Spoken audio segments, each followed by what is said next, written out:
Welcome to the What's Important Now broadcast. In America today, we are witnessing a cultural shift. This is the show devoted to the battle for the soul of our country. Join our host, Tom Sears, as he explains the issues of our day and join the fight to bring values and morality back. Let's join Tom now as he shares what's important now. And welcome inside of this week's edition of What's Important Now. I'm Tom Sears. Thanks for being a part of our program. You can email us, what'simportantnowradio@gmail.com.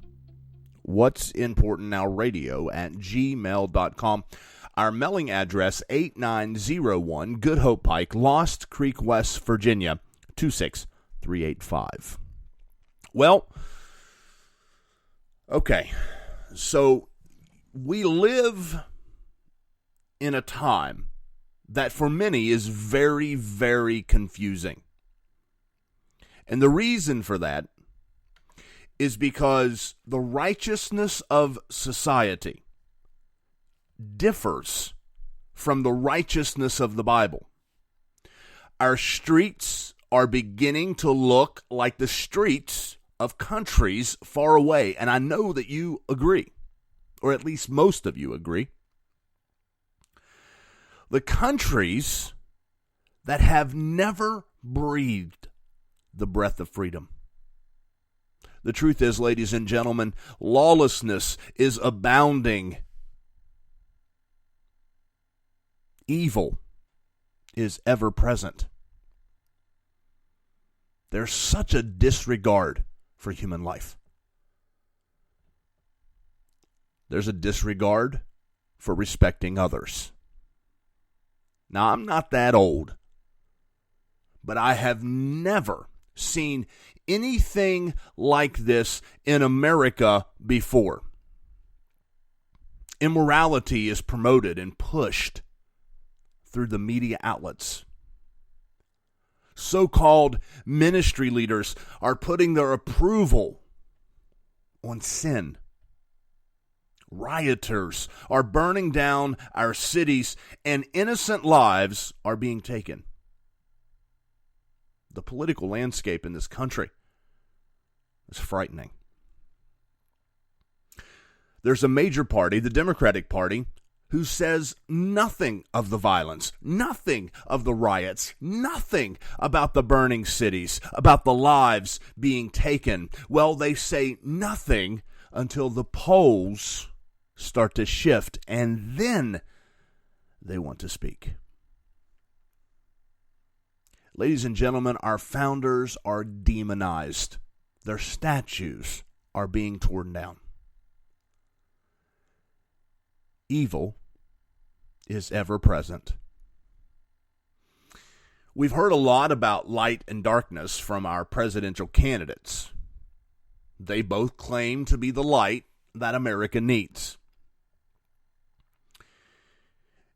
And then you have the voice of the prophet Isaiah, Isaiah chapter 5, verse 20, who says, "Woe to those who call evil good and good evil, who put darkness for light and light for darkness, who put bitter for sweet and sweet for bitter."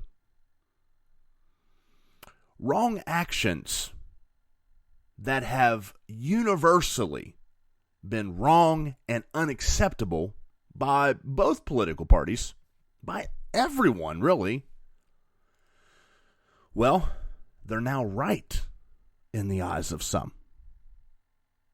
Defund our police. Burn down our cities. Just like many of you, I am concerned for the America that my children will live in, and eventually my grandchildren. I'm very concerned. Now, I'm not going to ask you to vote a certain way or to vote for anyone in particular, and that is not the point of these comments. Rather, I'm going to ask a question. Why are we in this place? Now, as you may suppose, I'm going to give the answer as I see it. And those of you that listen to my program, you will not be surprised by the answer.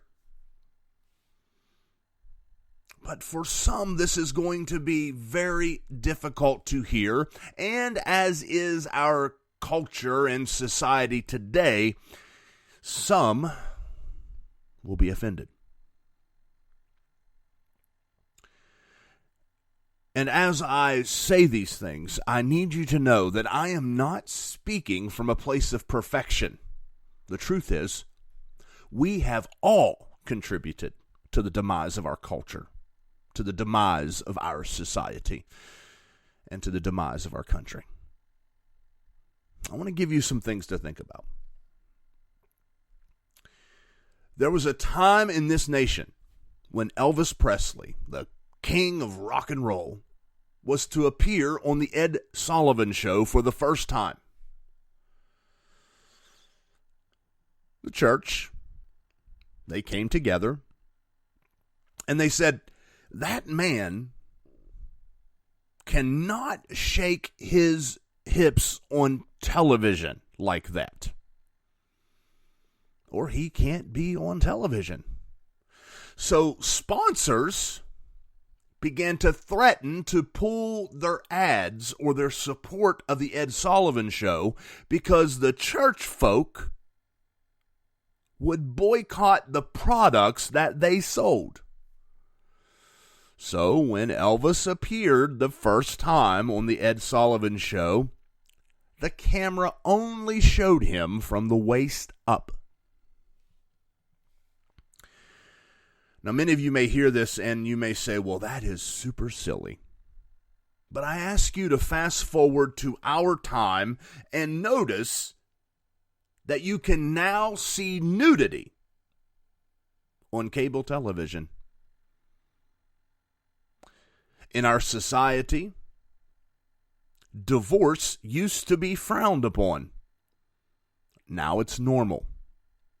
Well, if you don't like the spouse you've got, then trade them in for another. It's wreaked havoc on families. Families are divided. And in many cases, fathers and mothers have no idea what it means to be a father or a mother. Our children are left to fend for themselves as we take another hit or fill our veins with more drugs. Our children have no guidance. Many children end up in foster care, not because they want to be, but because there are no other options for them. No one wants them. Or their biological parents can't take care of them. And unfortunately, some children end up living on the streets. And those are the ones that get a chance to live. Ladies and gentlemen, how did we ever arrive at a place in this country where anyone could think that it's morally acceptable to take the life of the unborn? Even take that life up until birth. Did you know that around 1 million late-term abortions are performed each year? And what that means is after 20 weeks or after.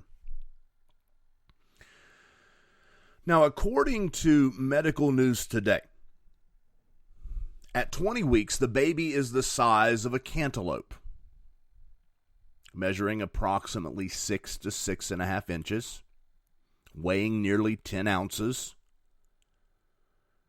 Significant developments are taking place.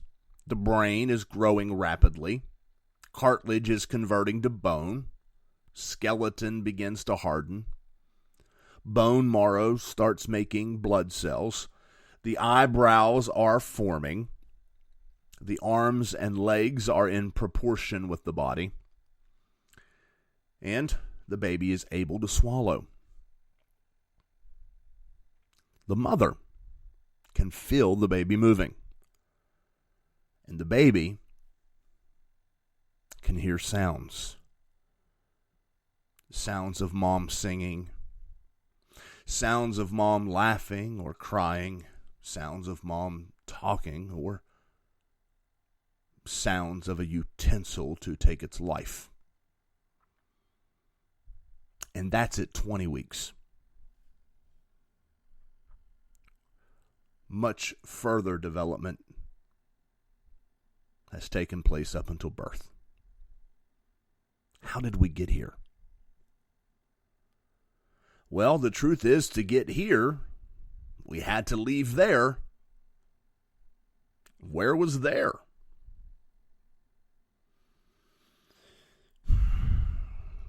There was when you could leave your doors and windows unlocked and even open. There was when you could walk down the street without fear of being mugged, robbed, or surrounded by a screaming mob. There was when you could vote your beliefs, and although the other side may not agree with you, they respected you. There was when families stayed together and had dinner together and spent time together and laughed and talked together. Ladies and gentlemen, in my opinion, there was way better than here. So why did we leave there? Well, the truth is, there's some things we didn't like over there. We didn't like consequences, and we didn't like morality. There we didn't simply do what felt right. We actually tried to do what was right. There we had laws against fornication and adultery. But now over here, it's, socially acceptable. Over there, we didn't look for shortcuts to happiness. Like do what feels good. That's what we think over here. Over here, we are lusting for pleasure. Over here, we are seeking what feels right. And that makes us think evil is good. Over there, our morals were not relative. Over here, our morals are made to match our behavior. Over there, behavior matched morals. Over there, God was the same as he is here. He doesn't change. His moral code has not changed. He hasn't set a new standard. We have. And although politicians may claim to have a monopoly on light, they are gravely mistaken. Billy Graham explained it this way. He said, quote, "Right is right, even if nobody is right, and wrong is wrong, even if everybody is wrong," unquote. So to sum that all up, God doesn't change.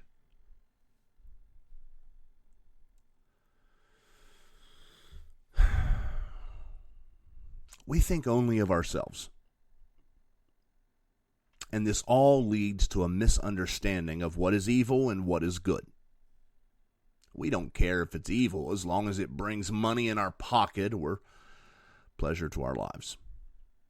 Can I tell you that sin will always feel good?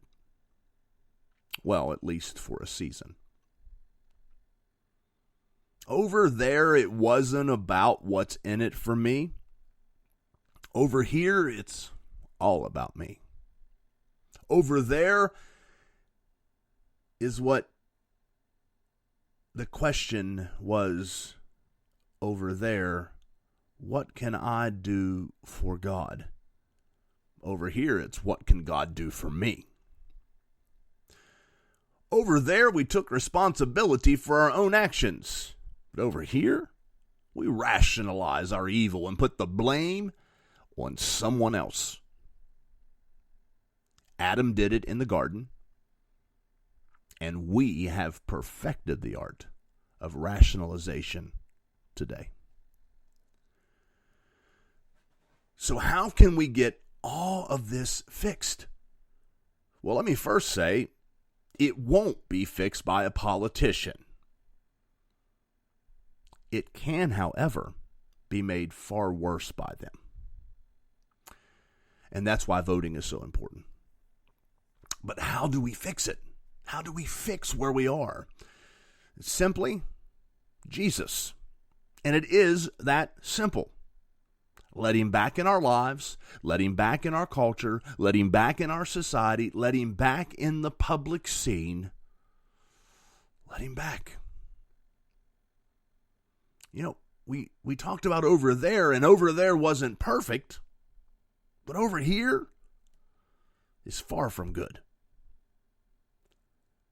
But Jesus is over here just like he was over there. He hasn't changed, and he will not change. He is the same yesterday, today, and forever. I've often warned on this program that if we continue to sleep, we will wake up, and it will be too late. Well, ladies and gentlemen, we are there. Or I should say here. We have no more time.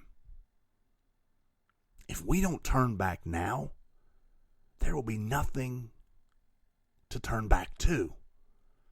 There will be no turning. Jesus Christ teaches us a better way. He teaches us to love our God and to love our neighbors as ourselves. So if you do not like what you're seeing today, don't put your trust in a politician. They're going to come and go. And many of them will say only what you want to hear so that you will vote for them. But if you don't like what you're seeing, know today that Jesus is the fix. And in fact, he's the only fix. You're listening to What's Important Now.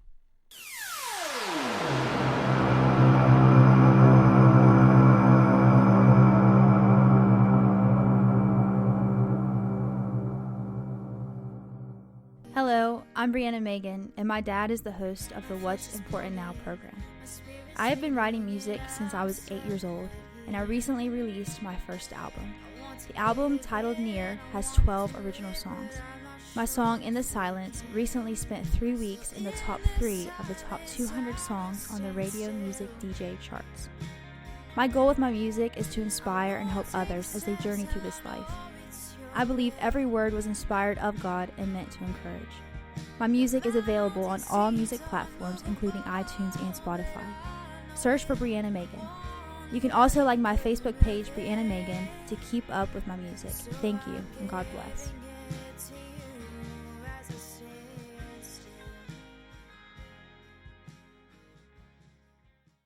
Welcome to the What's Important Now program. We are fighting for the soul of America and tackling the tough topics. Now let's join your host, international evangelist and veteran radio host, Tom Sears.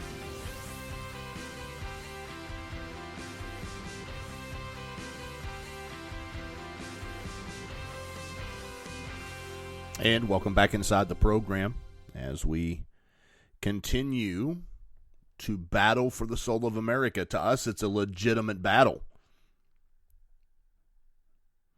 So I've got a couple news items I'm going to pass along to you. One comes from religionnews.com, and the headline is, more than 350 faith leaders to back Biden for president, including many first-time endorsers. And so I'm going to save you the reading of the article, but I encourage you, dated August 27th, 2020.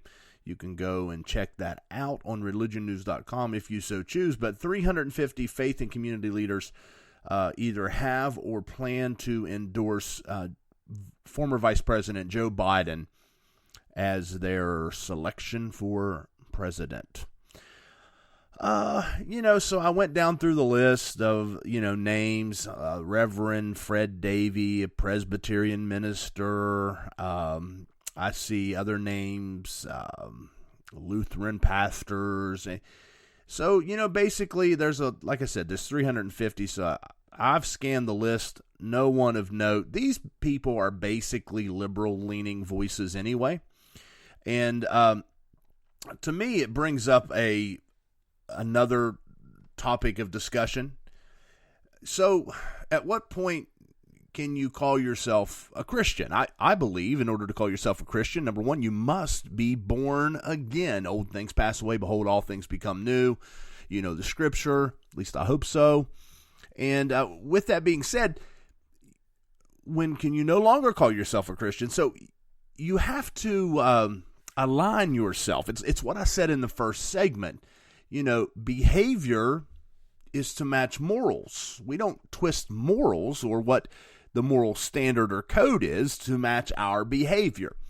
So let me just, what? I'm going to quit beating around the bush and I'm just going to get to it. Listen, you cannot support abortion and be Christian. There's just absolutely no way. I've read all the articles and all the arguments and blah, blah, blah, blah, blah. But the truth is you just can't. You can't. Where is your heart? So these people are liberal-minded voices anyway. They're going to come out. They're going to support and endorse Vice President Joe Biden. And, he supports abortion. Abortion laws are becoming more and more, I'm trying to think of the proper word, disgusting maybe. When you think about some of the things that have been said over the last several years that we have reported right here on this program, the governor from Virginia who said that he thinks that a baby ought to be able to be delivered and the mom can make a choice whether or not to keep the baby, infanticide, that's called. So you just can't be. Would love to have that debate with you, but truth is I don't have the time. And actually, it's just one of the dumbest ideas that I've ever heard, to be honest with you. You cannot, I'm going to say it again, you cannot support the shedding of innocent blood, the taking of a baby's life, and be Christian. They're incompatible. So basically, these people that are doing it are incompatible with Christianity. So you can put reverend in front of your name, pastor, apostle, bishop. You can put all those things in front of your name. But the reality is that your way of life, your values, your belief system, which you're probably void of most of those things, but you cannot be a Christian. I know I have a tendency to upset people. Anyway, moving on. In other news, there were some ministers who attended the convention at the White House, the final night. I believe more than 100 prominent evangelical ministers or pastors attended the final night of the convention to hear President Trump accept his nomination. ChristianPost.com reports that evangelicals were met with threats of violence, blasphemous slogans while they exited the White House after Trump's RNC speech. Now, some of these names on here definitely stand out. Pastor Jensen Franklin, Ed Young, Jack Graham, Robert Jeffress, Bishop Harry Jackson, the Reverend Samuel Rodriguez, Ralph Reed, the chair of Faith and Freedom Coalition, and radio host Eric Metaxas, also there. But they say, you saw the video come out about how the mob surrounded Rand Paul. Now, let me say something about that. And this points to a bigger problem in our country, is that what we see today, okay, so that's wrong. I don't care if you are Republican or Democrat. There should be no mob surrounding anyone, threatening to kill them and all of this and all that. And as a matter of fact, and you can go back through the archives of the What's Important Now program, I came out against when Nancy Pelosi faced some of that I believe a year or two ago, when she had to kind of run back into the building for fear of her life. It is not right. It is unacceptable. There's nothing wrong with peaceful protest. There's nothing wrong with allowing your voice to be heard. Now, I am someone that I have attended multiple political events from both sides, Democrat and Republican, but the more recent one I had attended was a President Trump rally in Wheeling, West Virginia, and I talked about this on the program before. I can remember going into the building and there was an area for protesters, hold up signs. And, what I witnessed while I was there were people driving by spitting on people. The signs were absolutely vulgar, so vulgar that I told my one daughter, don't even look in that direction. Just absolutely ridiculous. This is not acceptable, okay? This is not acceptable in a decent society. Now, I know our founding fathers are being demonized and their statues are being torn down, and we really hate them right now. But listen, they warned us that this was coming. They actually said that our Constitution could not stand if there were not morality. The Constitution was created for a moral people. Benjamin Franklin, you've heard me say it 100 times, who was not a Christian or a professing Christian, believed to be a deist, he come out and said, listen, the best teacher of morality is the Holy Bible. So the country was founded upon morality, that teacher being the Bible. And what we have done is we have begun to remove that standard, and that's why we are where we are. I said it in the first segment. I'm going to say it again. If you want to see your country made whole, then you've got to go back. You've got to go back. Jeremiah said the old paths. You got to go back. But I don't know, it was a couple programs ago, several programs ago, I talked about the old house being torn down. It was beautiful for everyone that passed by, but all of a sudden ain't nobody wants to get some good old West Virginia grammar in there, right? Ain't nobody wanting to live in that house anymore. And that's where we are, ladies and gentlemen, that's where we are. So yeah, the ministers that come out in support of Biden are, they were going to support him anyway. They support that type of agenda. So, it is what it is as it pertains to that. They're going to do what they do. But violence and it's just not acceptable. I don't care if you're Republican, Democrat, or who you are. It's just not acceptable. And then I'm going to close with this one. I don't know why the media is not covering it. It's pretty sad to me that the media overlooks stories of importance like this. But there's some big news that came out of Georgia. 40 missing children were rescued, and 9 sex traffickers were arrested. That's a positive story. We want to talk about everything else in this country, but the reality of it is that's a story that really should be getting some coverage. Operation Not Forgotten saved nearly 40 children who were missing from sex trafficking. So, there it is. Well, I guess that's going to wrap things up for us today. Don't forget, we are about to release our Destiny series, American Destiny series, and you need to subscribe on one of our platforms, and we're on a bunch, so subscribe. That way you keep up to date. You can follow me on Twitter, @TSearsWinRadio. I'm on Facebook. Email address, what'simportantnowradio@gmail.com. Mailing address, 8901 Good Hope Pike, Lost Creek, West Virginia, 26385. See what I did there? I almost went into my little ending. I'm going to do that now. Fight the good fight of faith. Contend for the faith. There is a cause. It does matter, and it is important now. As always, it is my honor to be here with you. Would love to hear from you. Again, what'simportantnowradio@gmail.com.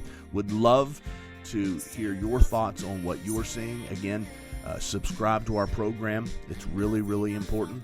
And our mailing address, one more time, since I chopped it up so badly the first time, 8901 Good Hope Pike, Lost Creek, West Virginia, 26385. Until next time, I'm Tom Sears, and it's been an honor to be with you. God bless you. May He keep you, and may He bless the United States of America. Take care.